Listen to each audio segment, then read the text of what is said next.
Chapter 4. Mr. Badger. They waited patiently for what seemed like a very long time, stamping in the snow to keep their feet warm. At last they heard the sound of slow, shuffling footsteps approaching the door from the inside. It seemed, as the mole remarked to the rat, like someone walking in carpet slippers that were too large for him and down at heel, which was intelligent of Mole, because that was exactly what it was. There was the noise of a bolt shot back, and the door opened a few inches, enough to show a long snout and a pair of sleepy, blinking eyes. "Now, the very next time this happens," said a gruff and suspicious voice, "I shall be exceedingly angry. Who is it this time, disturbing people on such a night? Speak up!" "Oh, Badger," cried the rat, "let us in, please. It's me, Rat, and my friend, Mole, and we've lost our way in the snow." "What, Ratty, my dear little man!" exclaimed the Badger in quite a different voice. "Come along in, both of you at once. Why, you must be perished. Well, I never! Lost in the snow, and in the wild wood too, and this time of night. But come in with you." The two animals tumbled over each other in their eagerness to get inside, and heard the door shut behind them with great joy and relief.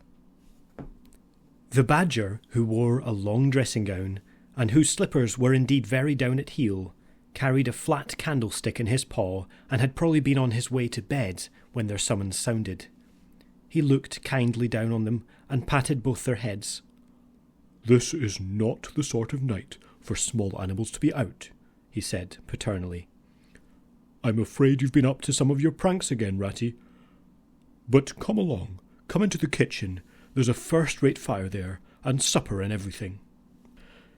He shuffled on in front of them, carrying the light, and they followed him, nudging each other in an anticipating sort of way, down a long, gloomy, and, to tell the truth, decidedly shabby passage, into a sort of a central hall, out of which they could dimly see other, long, tunnel-like passages branching, passages mysterious and without apparent end. But there were doors in the hall as well, stout oaken, comfortable-looking doors. One of these the Badger flung open, and at once they found themselves in all the glow and warmth of a large, fire-lit kitchen. The floor was well-worn red brick, and on the wide hearth burnt a fire of logs between two attractive chimney corners tucked away in the wall, well out of any suspicion of draught. A couple of high-backed settles facing each other on either side of the fire gave further sitting accommodations for the sociably disposed. In the middle of the room stood a long table of plain boards placed on trestles, with benches down each side. At one end of it, where an armchair stood pushed back, were spread the remains of the Badger's plain but ample supper.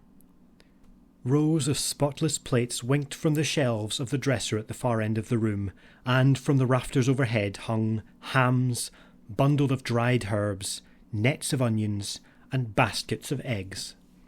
It seemed a place where heroes could fitly feast after victory, where weary harvesters could line up in scores along the table and keep their harvest home with mirth and song, or where 2 or 3 friends of simple tastes could sit about as they pleased and eat and smoke and talk in comfort and contentment. The ruddy brick floor smiled up at the smoky ceiling.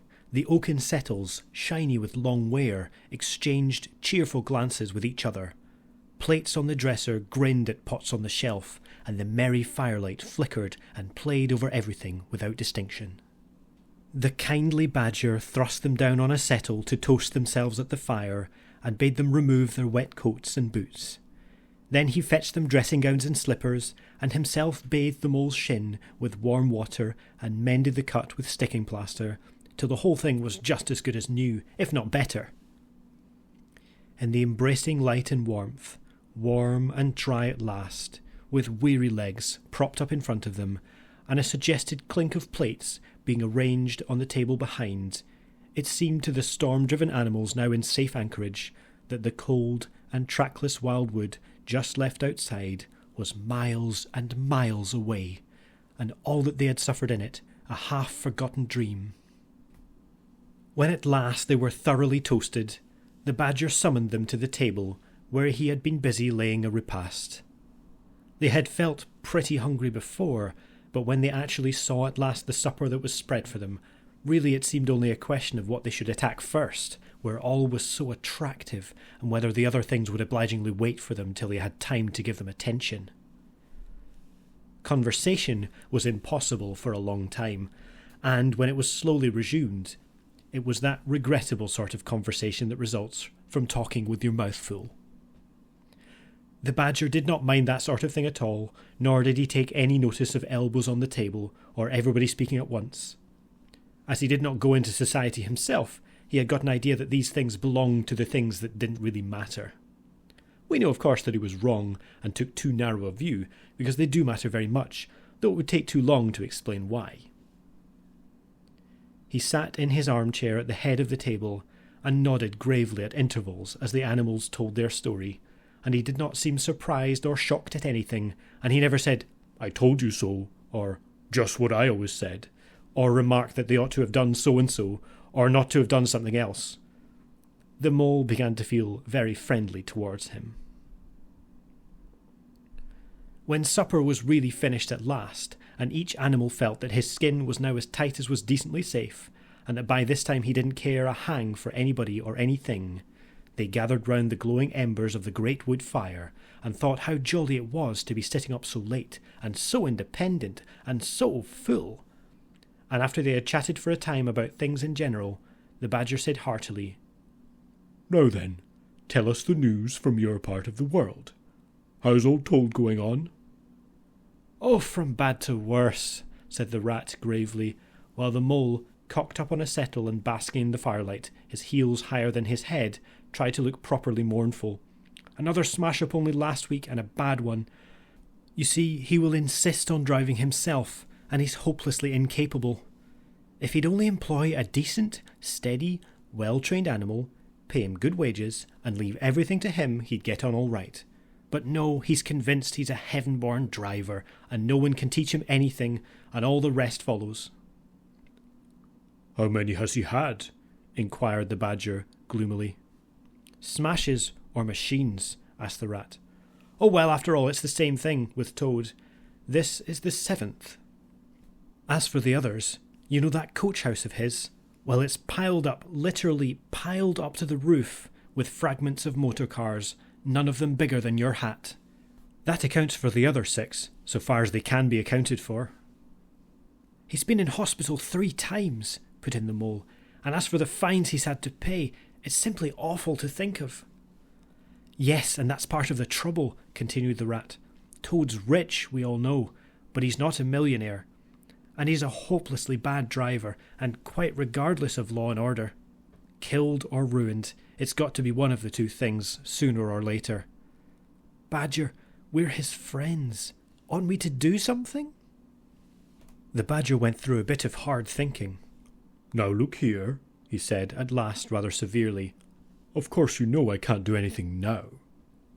His 2 friends assented, quite understanding his point. No animal, according to the rules of animal etiquette, is ever expected to do anything strenuous or heroic, or even moderately active during the off-season of winter. All are sleepy, some actually asleep. All are weather-bound, more or less, and all are resting from arduous days and nights, during which every muscle in them has been severely tested, and every energy kept at full stretch. "Very well then," continued the Badger. "But once the year has really turned, and the nights are shorter, and halfway through them one rouses and feels fidgety and wanting to be up and doing by sunrise, if not before, you know." Both animals nodded gravely. They knew. "Well then," went on the Badger, "we, that is, you and me and our friend the Mole here, will take Toad seriously in hand. We'll stand no nonsense whatever. We'll bring him back to reason by force if need be. We'll make him be a sensible Toad. You're asleep, Rat." "Not me," said the Rat, waking up with a jerk. "He's been asleep 2 or 3 times since supper," said the Mole, laughing. He himself was feeling quite wakeful and even lively, though he didn't know why. The reason was, of course, that he, being naturally an underground animal by birth and breeding, the situation of Badger's house exactly suited him and made him feel at home, while the rat, who slept every night in a bedroom the windows of which opened on a breezy river, naturally felt the atmosphere still and oppressive. "Well, it's time we were all in bed," said the Badger, getting up and fetching flat candlesticks. "Come along, you two, and I'll show you your quarters. And take your time tomorrow morning. Breakfast at any hour you please." He conducted the two animals to a long room that seemed half bedchamber and half loft. The Badger's winter stores, which indeed were visible everywhere, took up half the room. Piles of apples, turnips and potatoes, baskets full of nuts, and jars of honey. But the two little white beds on the remainder of the floor looked soft and inviting, and the linen on them, though coarse, was clean and smelt beautifully of lavender. And the mole and the water rat, shaking off their garments in some 30 seconds, tumbled in between the sheets in great joy and contentment. In accordance with the kindly Badger's injunctions, the two tired animals came down to breakfast very late next morning, and found a bright fire burning in the kitchen, and two young hedgehogs sitting on a bench at the table, eating oatmeal porridge out of wooden bowls. The hedgehogs dropped their spoons, rose to their feet, and ducked their heads respectfully as the two entered. "There, sit down," said the rat pleasantly, "and go on with your porridge. Where have you youngsters come from? Lost your way in the snow, I suppose?" "Yes, please, sir," said the elder of the two hedgehogs respectfully. "Me and little Billy here, we was trying to find our way to school. Mother would have us go, was the weather ever so. And of course we lost ourselves, sir, and Billy he got frightened and took and cried, being young and faint-hearted. And at last we happened up against Mr. Badger's back door and made so bold as to knock, sir, for Mr. Badger he's a kind-hearted gentleman, as everyone knows." "I understand," said the rat, cutting himself some rashers from a side of bacon, while the mole dropped some eggs into a saucepan. "And what's the weather like outside?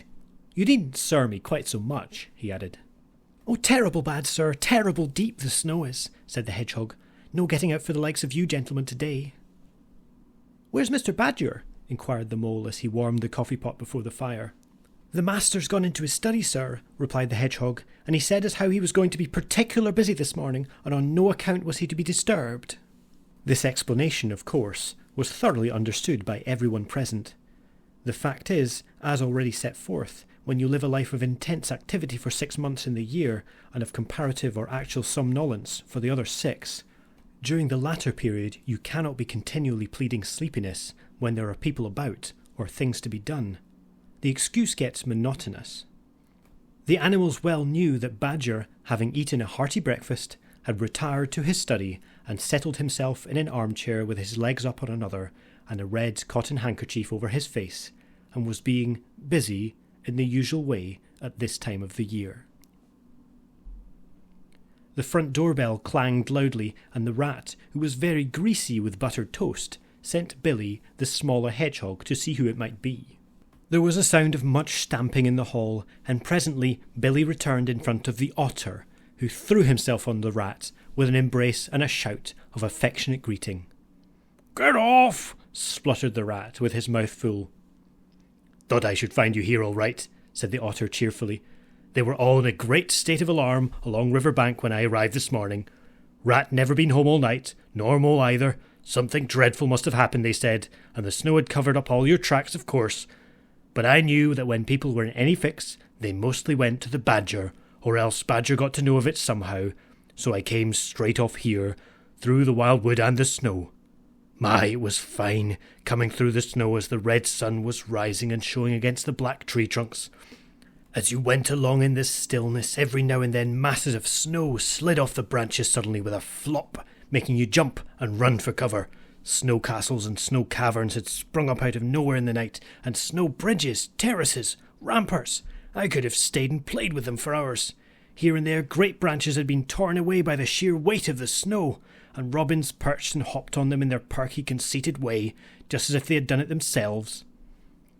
A ragged string of wild geese passed overhead, high on the grey sky, and a few rooks whirled over the trees, inspected and flapped off homewards with a disgusted expression. But I met no sensible being to ask the news of. About halfway across I came on a rabbit sitting on a stump, cleaning his silly face with his paws. He was a pretty scared animal when I crept up behind him and placed a heavy forepaw on his shoulder. I had to cuff his head once or twice to get any sense out of it at all. At last I managed to extract from him that Mole had been seen in the wild wood last night by one of them. It was the talk of the burrows, he said, how Mole, Mr. Rat's particular friend, was in a bad fix, how he had lost his way, and they were up and out hunting, and were chivying him round and round.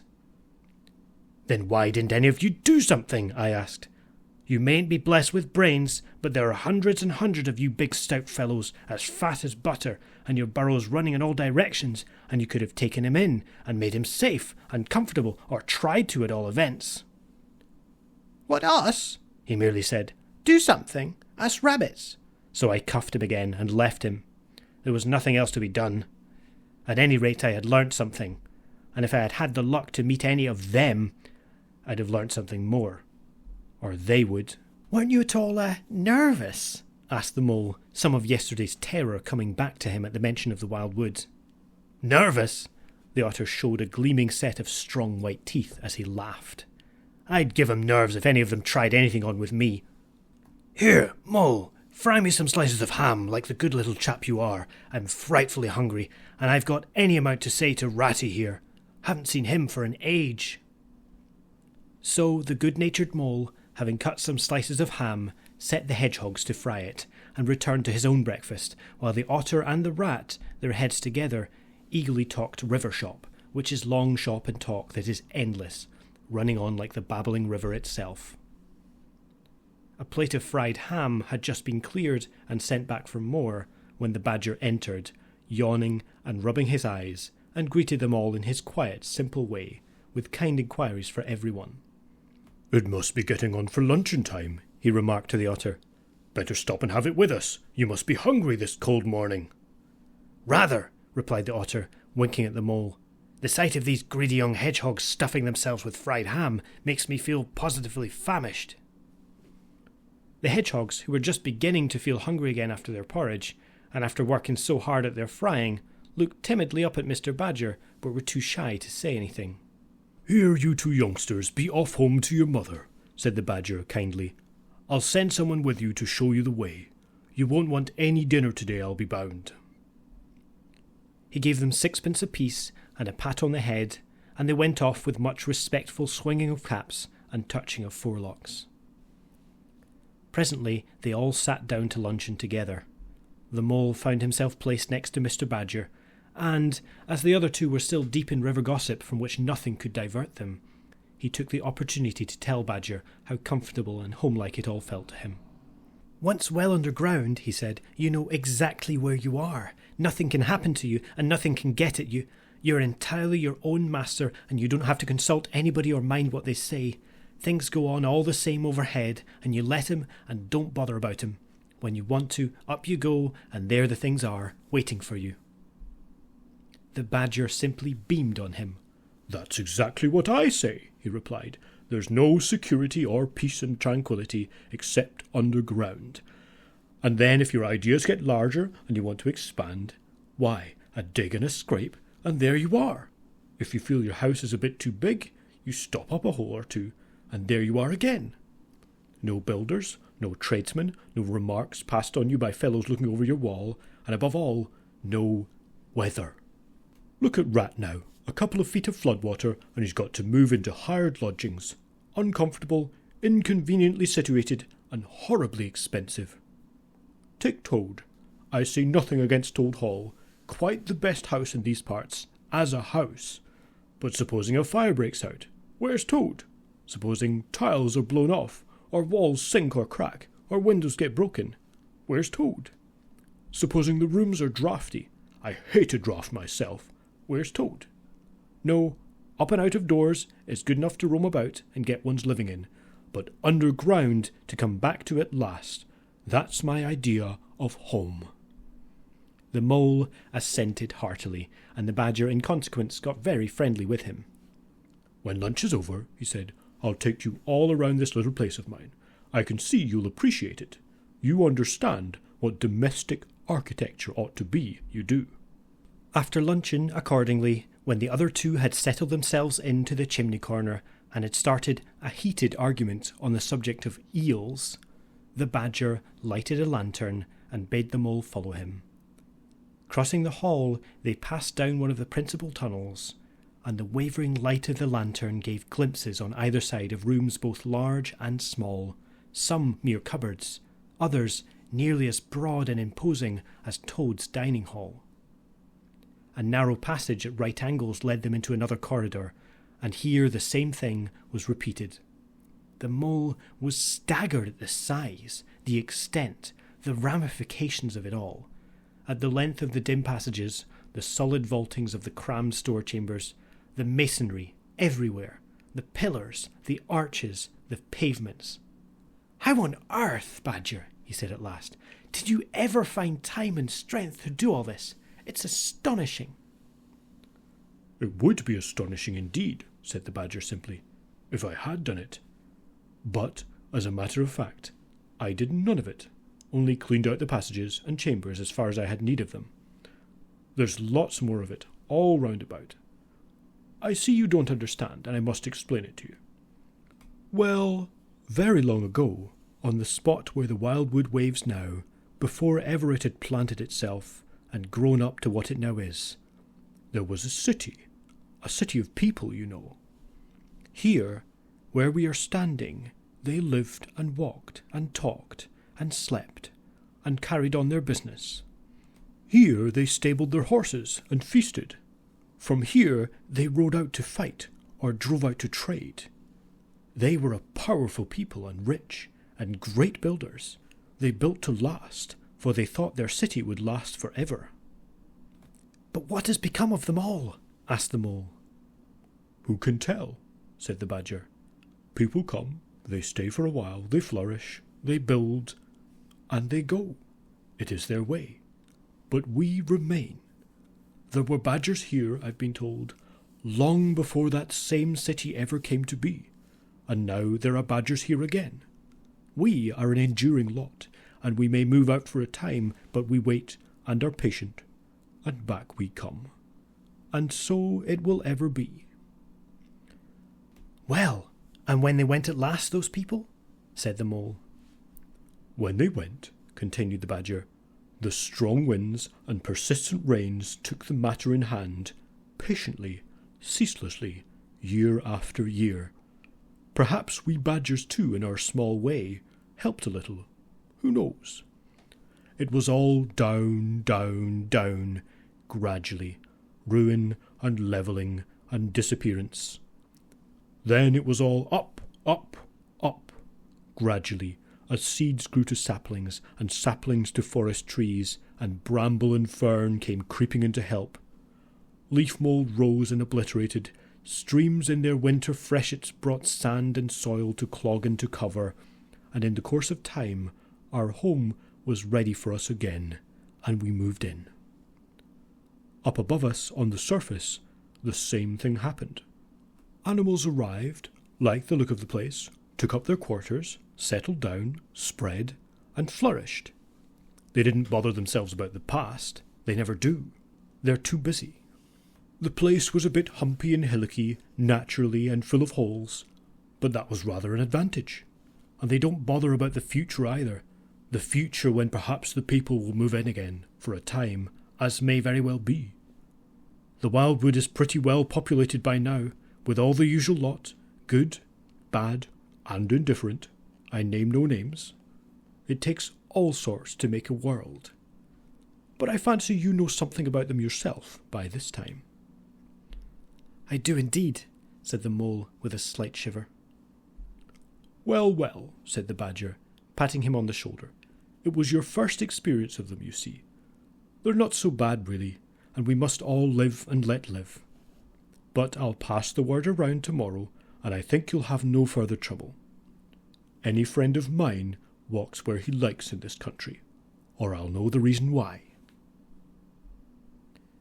When they got back to the kitchen again, they found the rat walking up and down, very restless. The underground atmosphere was oppressing him and getting on his nerves, and he seemed really to be afraid that the river would run away if he wasn't there to look after it. So he had his overcoat on and his pistols thrust into his belt again. Come along, Mole, he said anxiously as soon as he caught sight of them. We must get off while it's daylight. Don't want to spend another night in the wild wood again. It'll be all right, my fine fellow, said the Otter. I'm coming along with you, and I know every path blindfold, and if there's a head that needs to be punched, you can confidently rely on me to punch it. You really needn't fret, Ratty, added the Badger placidly. My passages run further than you think, and I've bolt holes to the edge of the wood in several directions, though I don't care for everyone to know about them. When you really have to go, you shall leave by one of my shortcuts. Meantime, make yourself easy and sit down again. The Rat was nevertheless still anxious to be off and attend to his river, so the Badger, taking up his lantern again, led the way along a damp and airless tunnel that wound and dipped, part vaulted, part hewn through solid rock, for a weary distance that seemed to be miles.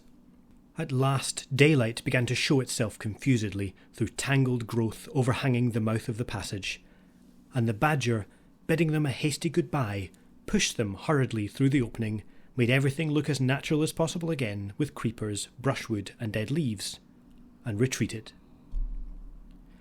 They found themselves standing on the very edge of the wild wood. Rocks and brambles and tree roots behind them, confusedly heaped and tangled. In front, a great space of quiet fields, hemmed by lines of hedges black on the snow, and, far ahead, a glint of the familiar old river, while the wintry sun hung red and low on the horizon. The Otter, as knowing all the paths, took charge of the party, and they trailed out on a beeline for a distant stile. Pausing there a moment and looking back, they saw the whole mass of the wild wood, dense, menacing, compact, grimly set in a vast white surroundings. Simultaneously they turned and made swiftly for home, for firelight and the familiar things it played on, for the voice, sounding cheerily outside their window, of the river that they knew and trusted in all its moods, that never made them afraid with any amazement. As he hurried along, eagerly anticipating the moment when he would be at home again among the things he knew and liked, the Mole saw clearly that he was an animal of tilled field and hedgerow, linked to the ploughed furrow, the frequented pasture, the lane of evening lingerings, the cultivated garden plot. For others, the asperities, the stubborn endurance, or the clash of actual conflict that went with nature in the rough, he must be wise, must keep to the pleasant places in which his lines were laid, and which held adventure enough in their way to last for a lifetime.